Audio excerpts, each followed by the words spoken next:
It is the year 2022, and two of the largest countries in Europe are at war. The conflict that erupted over the whole of Ukraine shocked the world, but to many, it was not truly unexpected. The seeds of this war had been planted years earlier, in 2014, when Russia sent its forces into the Crimean Peninsula and annexed the territory for itself. From that moment on, peace in eastern Ukraine became fragile and uncertain. Russian-backed separatists made stability in the region nearly impossible, and clashes became part of daily life. When most people think of Crimea's history, they tend to believe it all comes down to the fact that the peninsula has a large ethnic Russian population. But to reduce it to such a simple explanation would be a dangerous mistake. Crimea is not just home to Russian-speaking citizens. It carries a much deeper history tied both to Russia and to Ukraine. The peninsula itself has passed through the hands of many rulers over the centuries. At different times, it belonged to Kievan Rus, to the Mongols, to the Crimean Tatars, to the Ottoman Empire, and eventually in the late 18th century to the Russian Empire. Because of this complex past, Crimea has never been exclusively Ukrainian or exclusively Russian, although both nations have histories that are closely intertwined with it. By the time the Soviet Union rose to power, Crimea had been part of Russia for a significant period of time, and most leaders considered it undeniably Russian land. Yet, even within the Soviet system, the peninsula's status shifted more than once. In 1921, the leadership granted Crimea the designation of an autonomous Soviet Socialist Republic. This special status was meant to give the region some recognition of its unique character, but for the people who lived their life was far from easy. The Crimean Tatars in particular faced brutal repression. Under Joseph Stalin, countless people were persecuted or killed for their ethnicity or faith. Autonomy did little to protect them from suffering. After the Second World War, the Soviet government dissolved the peninsula's autonomous status altogether and folded it directly into the Russian Soviet Federative Socialist Republic. For almost a decade, this seemed to confirm Crimea's position as solidly Russian. Yet, in 1954, something astonishing happened. On the 27th of February that year, the Soviet newspaper Pravda published a decree that Crimea was to be transferred from the Russian Republic to the Ukrainian Republic. The document described reasons such as economic ties, territorial proximity, and the so-called brotherhood between the two republics. On paper, it looked like a simple administrative adjustment, but in reality, it was a stunning move. To the outside world, it appeared that Soviet leader Nikita Khrushchev had simply gifted an entire peninsula to Ukraine. The official explanations never quite convinced anyone. The claim that Crimea's economy was tied closely to Ukraine was flimsy. For the most part, Crimea was a tourist destination drawing visitors from across the Soviet Union. Its economy relied on this role rather than on any special link to Ukraine. Others argued that the transfer was meant to relieve Moscow of the heavy costs of rebuilding Crimea after the devastation of the Second World War. The peninsula had been one of the hardest-hit regions. But that explanation too raised questions.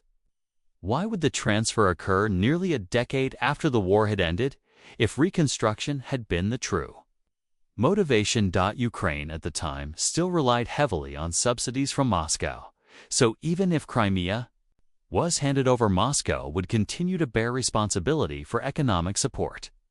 The territorial explanation also seemed weak. It was true that Crimea was connected by land only to Ukraine and not to Russia, but this fact had existed for centuries and never stopped Russia from claiming ownership before. Why should it suddenly matter in 1905 for the cultural and demographic? Reality pointed in the opposite direction. Crimea had long-standing ties to Russia, and the overwhelming majority of its population was ethnic Russian.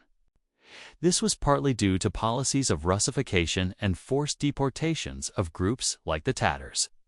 In theory, having so many Russians within Ukraine might have given Moscow influence inside that republic. Some historians have wondered whether this was part of the reasoning behind the transfer, but again, it remains speculation. Nikita Khrushchev's own family has suggested a more personal explanation. His great-granddaughter has argued that he felt a genuine affection for Ukraine. Although Russian by ethnicity, Khrushchev had spent much of his youth working in Ukrainian mines and eventually rose to prominence in the Ukrainian Communist Party.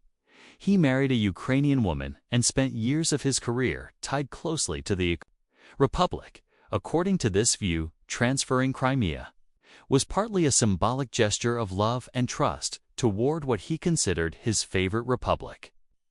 It was also a way of marking the anniversary of Ukraine's merger with the Russian Empire centuries earlier, but even this sentimental reasoning may not tell the whole story. Another possibility is that Khrushchev wanted to offer some form of apology for the Holodomor, the terror famine of 1932. 1933. This famine, caused by Stalin's policies, led to the deaths of millions of Ukrainians. Many historians now recognize it as a genocide. Handing Crimea to Ukraine might have been seen as a way to acknowledge that horror and make amends, although there is no proof that this was in Khrushchev's mind. There is also the broader political context.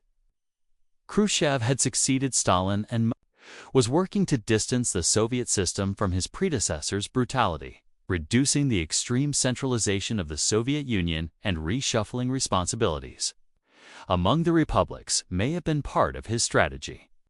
Transferring Crimea could have been one small step in that direction. In truth, no single explanation fully accounts for the decision. Scholars still debate it today, and none of the theories have been confirmed.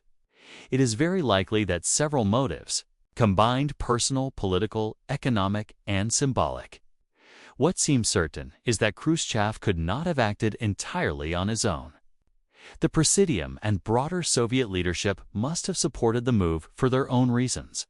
At the time, no one imagined that the Soviet Union would one day collapse. All the republics were part of a single country, and the transfer seemed like little more than shifting a region from one administrative unit to another.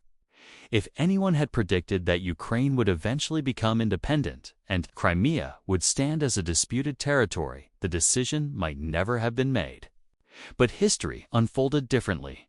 Looking back, it is possible that Moscow hoped to reduce the burden of rebuilding Crimea by shifting responsibility to Ukraine, even if it did not eliminate the need for subsidies. It is possible that having an ethnic Russian stronghold inside Ukraine seemed advantageous for future influence. It is possible that Khrushchev truly wanted to reward the republic he loved most. It is possible that guilt over the famine played a role, or that decentralization after Stalin was the driving factor. Each theory has some merit, but none can fully explain the event on its own. The reality is that the transfer of Crimea in 1954 was a decision with multiple layers. It was shaped by economic concerns, by political calculations, by Khrushchev's personal history, and by the peculiar logic of the Soviet system. What seemed like a minor administrative shuffle within one country became decades later one of the most consequential decisions in modern European history. When the Soviet Union collapsed, Ukraine inherited Crimea, and Russia suddenly faced the reality that a territory it had long considered its own was part of a different sovereign nation. The seeds of future conflict were planted.